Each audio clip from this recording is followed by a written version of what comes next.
But as I said, I kind of just wanted to explain in terms of why I haven't been presenting in football anymore.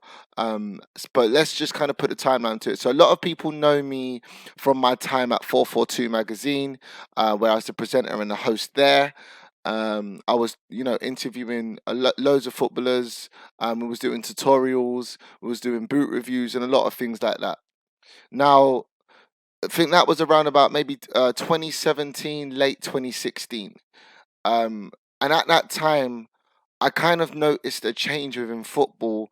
And the era that I grew up in was more or less about, we loved football, of course. However, there was a lot more to the game at that point. I played for West Ham, and at that point, a lot of the time we was into, you know, a lot of the style side of football, a lot of off-pitch stuff, and that was kind of what was creeping into the game. Now, I remember watching NBA as a kid, growing up, and NBA, and in terms of the media in America, they treated the NBA quite differently. I think basketball players were allowed a lot more of a personality, and when I was at 442, I started noticing little bits and pieces within football that it started to creep into that element in that realm as well. So in terms of Paul Pogba doing a lot with Adidas, back in the day, David Beckham was doing his thing with Adidas too, and obviously a lot more players. It started to creep in with the likes of Jesse Lingard, Raheem Sterling, and just a lot more as it was going forward. And at the time at 442, I felt like some of the content that I was doing wasn't what I wanted. I kind of wanted to be in that realm of the culture side of football, the lifestyle of where you guys are probably seeing where football is right now. If you look across social media, you look across Twitter, Facebook, YouTube, and all that, a lot of the content is around the culture side of football now. But at the time when I was a presenter, that wasn't there. I tried to pitch to a lot of companies, um, about this concept, about this idea. I pitched to 442 about the idea and about the concept. And a lot of the time, the people above me just weren't necessarily having it. A lot of the time, the views, a lot of how media worked is views. Obviously, it's about numbers and obviously the views that you're getting. And at that time, things like teammates, which done very well. Obviously, we hit over 1 million with Jesse Lingard at the time. Teammates with footballers, talking about those things, tutorials and stuff is what was doing the numbers. However, I was seeing a shift in football, and that's why we did one of the first Insta story ever with 442 performance, and that did a lot of numbers. Now, going forward, I ended up doing stuff with Adidas a lot, which a lot of you guys have seen me do, and we was doing a lot of like tutorial. Sorry, not tutorials. We was doing a lot of events around kind of like street football and street culture, which you guys know as the Tango League. Now, the Tango League was something amazing, and a lot of people loved it because it was, for me, what football was about. Football was about, for me, growing up, going goals, playing with your friends, having fun, nutmegging. But not only that, also playing some serious ball. Now, I do understand that there is a serious element to football at the same time, but football is bigger than just the game being played on the pitch. The game's played off the pitch. The game is played in games. The game in terms of FIFA, in terms of Football Manager, in terms of FIFA Street back in the day, in terms of so many different elements. And not only that, then you go outside of that, you've also got footballers sharing their style, their fashion, and footballers are having a lot more of an influence over the game. Now that is where I wanted to be as a presenter, and those are the things that I kind of wanted to present in, and those are the things that I wanted to bring to the forefront of the game. But like I said, I will go to a lot of places and I would email and I will put these ideas out, and a lot of the time that these ideas will get shut down. So it was in my head, and at that point where I was like, do you know what? I'm gonna try my best to create this myself. So I went onto YouTube and I done my own thing on YouTube, and we was doing topics like should footballers be able to do more than just football. How to become a content creator within football with my guy Conrad Ballsy, which you guys probably know right now. He's doing the social media for hashtag at the moment. But a lot of that was creeping in, and a lot of those things is what I was bringing to YouTube, and it was doing all right. It was doing decent numbers. In terms of just talking about like Griezmann's documentary, or a new football boot being released, how brands like Adidas and Nike are going head to head on different boot releases. Um, even stepping into the football where we are now, how VAR has impacted things. Not only that, then footballers off the pitch and what's their style, what's their influence. Now that's where you're seeing where football is. Football has changed drastically. Football has changed into a realm that, like I said, it's there now for social media, and it's also there for these footballers to have a bigger voice and a bigger influence. Now, a lot of people in the game at this present moment may not understand it.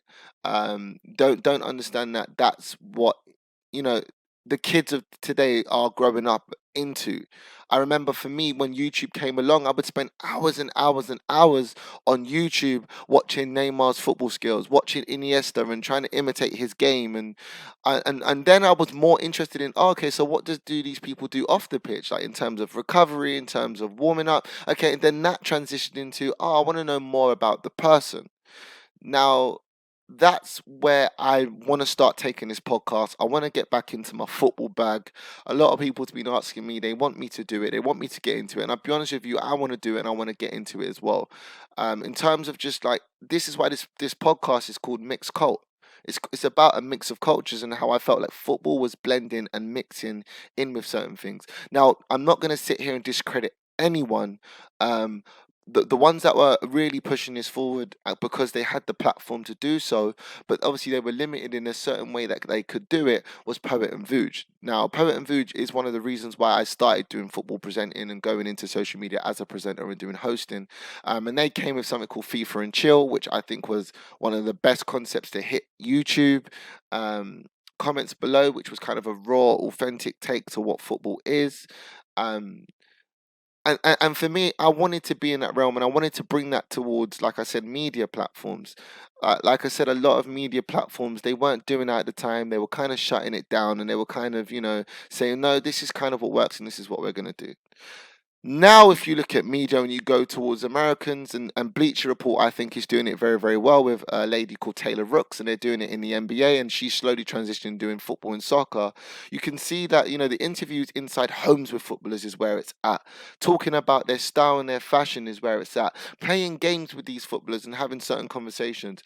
Talking about, like I said, like kit sponsorships. Liverpool's just got a big, massive deal with Nike, and that's impacted football in such a big way. Obviously with of course PSG being kind of like the forefront runners of the whole collaboration with Jordan, bringing, football has been fashion for such a long time. Now, don't get me wrong, that could be down to maybe not having that much money at the time, where our parents couldn't afford the Nike tracksuits 24/7 and the Adidas tracksuits and the big things all the time. So we was like, you know what? No, we're gonna wear football shirts. It's part of who we are.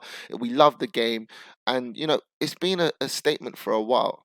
Now, what I want to do with this podcast going forward, and not only with this podcast on my YouTube channel, going forward and talking to these brands about making this happen, is like I said, bringing up the conversation of brand wars.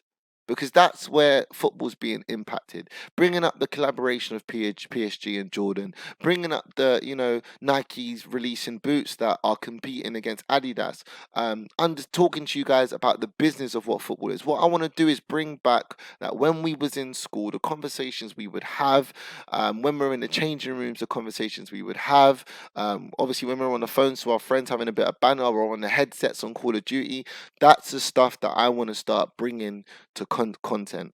And that's why I stopped, because there wasn't many places or any opportunities out there that was making that happen.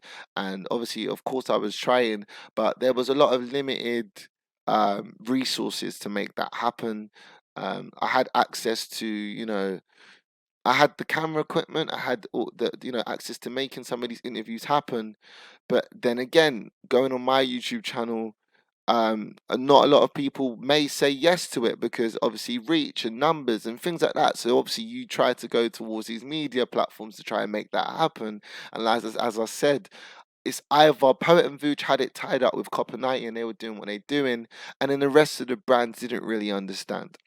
Now we're in a realm where a lot of these media platforms are starting to understand, but I don't think that they're doing it the way it needs to be displayed. It needs to be authentic, it needs to be original, it needs to be someone who's come from that culture, who's lived it, who's done it, who's, looked at football boots in a different way, who's seen the impacts of the sponsorship deals. Like I said, with Liverpool and Nike, that's a big impact, especially on the Premier League, because now that puts into money into the football club, because how these brand deals work is obviously Nike will pay Liverpool a certain amount of money to have not to be sponsored by Nike. That now will impact Liverpool then going towards and getting different transfers for different players and things like that, which then obviously impacts them, having bigger players to bigger performances, attracting bigger audiences on the Champions League stage. So all those things is where I feel football is at, and it just wasn't at the time when maybe I was trying to make it happen. Now we're there, like I said, we're gonna be pushing it forward, and I'm gonna get back into my football bag, and I'm gonna be there, and I'm gonna make it happen. We're gonna try and get some interviews with footballers and talk about more than just a game of football, and actually and me, who's, like I said, I've played for West Ham, I've been in the changing rooms, I've spoken to these players, I know what these players go through, I know what it's like to have downtime, because we're more than just a footballer. We're more than just a footballer. We are a human being, we are a person, we are ourselves at the same time. And I think for football to have a bigger impact on the world now, that's where it's going. Like, look, right now we're in lockdown. A lot of the places around the world is in lockdown. We're in quarantine, and what's happening now is you're seeing footballers now doing the things that they want to do. They're creating TikToks, for God's sake. Do you know what I mean? They're creating these little videos for Instagram. They're speaking up more. They're talking out more. That's where we need to be. There's, like, people need to understand there's nothing wrong with these footballers doing more than just football. Like I said, they're human beings at the end of the day. So that's where it needs to be. For me, again, music ties into all of that, because rappers want to be footballers and footballers want to be rappers. That's where it's all tying in. Do you know what I mean? Fashion is a big, big, big thing. That's why you're seeing a lot of these kits are very, very important, because that's what's driving sales for these brands. That's what's bringing in players. That's what's bringing in fans. That's what's bringing in ticket sales. That's what's bringing in so many different things. So yeah, man, that's what we're gonna do from now on. So make sure that you're following, make sure you subscribe to the podcast, especially during quarantine, especially during this whole coronavirus, this whole COVID-19 that's happening. Players are gonna be doing more, and we're here to document it, and we're here to do that.